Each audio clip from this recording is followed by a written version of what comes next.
Les chances de survie dans une avalanche, elles sont très limitées. À partir de 10 à 15 minutes déjà, c'est vachement compromis, quoi.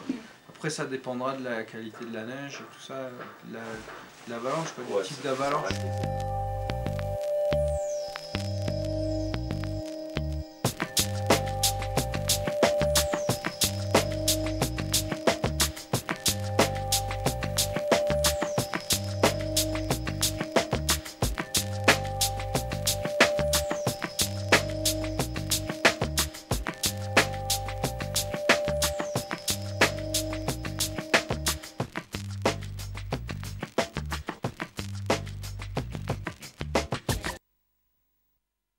ARVA, appareil de recherche des victimes d'avalanche.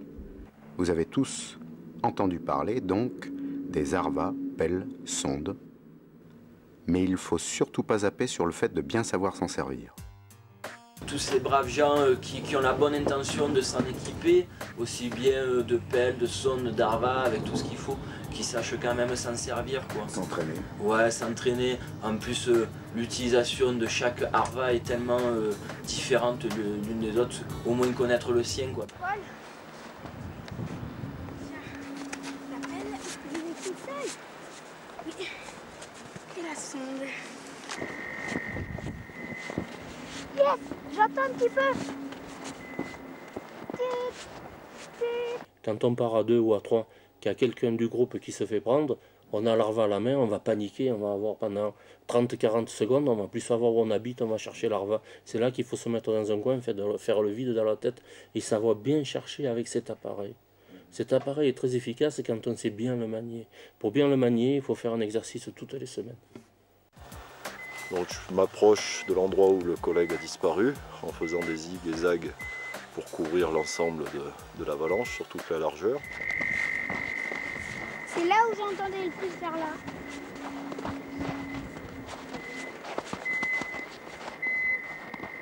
C'est là.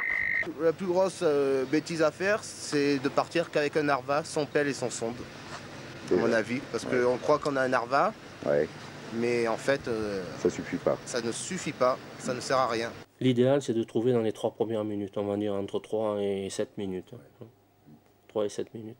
Mais il ne faut jamais se décourager, toujours chercher, il y a toujours de l'espoir. Le record, c'est un gars qu'ils ont trouvé 3 jours après, vivant.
Donc on vient de voir ce qu'il fallait avoir comme matos de sécurité, qu'il fallait savoir s'en servir et surtout qu'il fallait se poser les bonnes questions avant de partir en montagne. Maintenant on va voir le matériel qu'il est indispensable d'avoir au fond de son sac.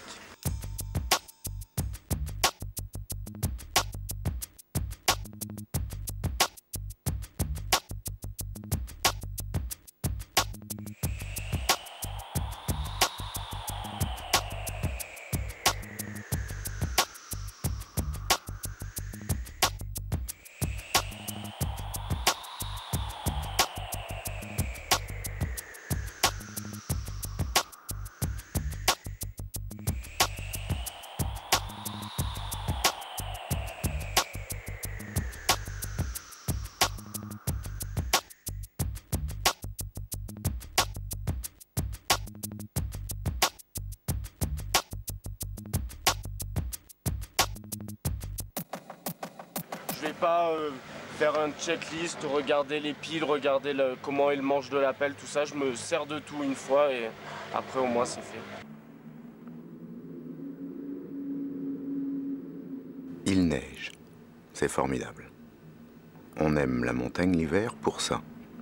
Mais c'est maintenant que vous allez commencer votre quête d'information.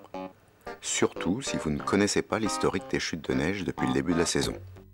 Qu'est-ce qu'on trouve sur le bulletin météo? D'abord, la situation générale qui aborde ce qui est lié au temps, les températures, la direction et la force du vent notamment. Ensuite, les conditions d'enneigement et les hauteurs de neige, selon l'altitude. Et puis le chapitre, dont il faudra noter tous les détails importants. La stabilité du manteau neigeux. Vous y trouverez ce qu'il faut savoir sur les différents versants, sur la présence des plaques à vent et donc les effets chasse-neige du vent. Mais après, où aller? Comment s'y prendre pour repérer ce qu'on a lu? Pour cela, les infos complémentaires et décisives que vous donneront les professionnels de la montagne seront capitales. Notamment sur l'historique des chutes de neige et le terrain l'été, sur la présence des plaques et autres dangers qui n'attendent qu'à choper les imprudents. Par téléphone, le bulletin météo départemental vous donnera une idée du temps. Les températures et la force du vent pour les jours à venir seront des indications utiles. Le bulletin neige et avalanche, lui, vous livre tout ce qu'il faut savoir sur la neige, surtout dans le cas où vous n'auriez pas accès au bulletin affiché. Pareil sur Internet. Vous avez quelques sites qui vous donnent ce que l'on vient de voir, mais en plus, vous avez la possibilité de communiquer et de récolter des informations précieuses. Si toutefois vous avez su vous poser des questions judicieuses. Mais en aucun cas vous devrez vous contenter de cela. Sur le terrain, l'observation des phénomènes sera très importante. L'hiver, à un certain moment, il faut respecter surtout ce qui est ouvert, balisé et sécurisé. Ne pas sortir à un certain moment, après une grosse chute de neige, après une période de vent, après une période de pluie, des pistes ouvertes, balisées, sécurisées. Savoir aussi, le manteau neigeux, ça s'étudie tout le long de la saison, donc savoir un peu toutes les couches de neige qui sont tombées.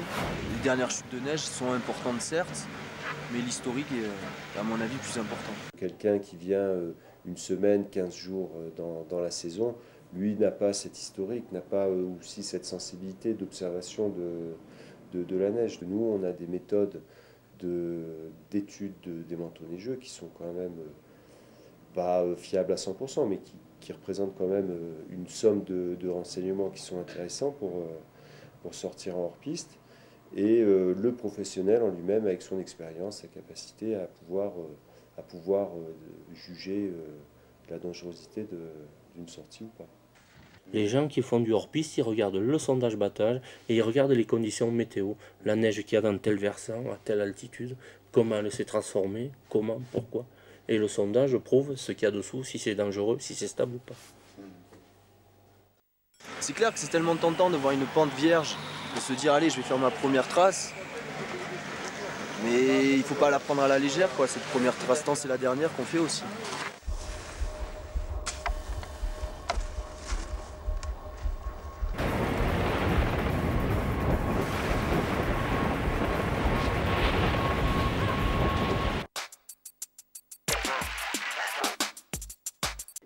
En montagne, on peut choisir de s'exposer plus ou moins au danger. La sécurité consiste à calculer son itinéraire pour réduire le temps d'exposition au risque, au cas où l'on ne pourrait le supprimer totalement. Se lancer, c'est souvent se laisser griser par de la bonne neige. Mais cette bonne neige ne devrait jamais nous enlever de l'esprit les dangers qui nous guettent. Sommes-nous préparés à affronter les accidents de parcours et les risques d'avalanche? Apprendre à se poser les bonnes questions.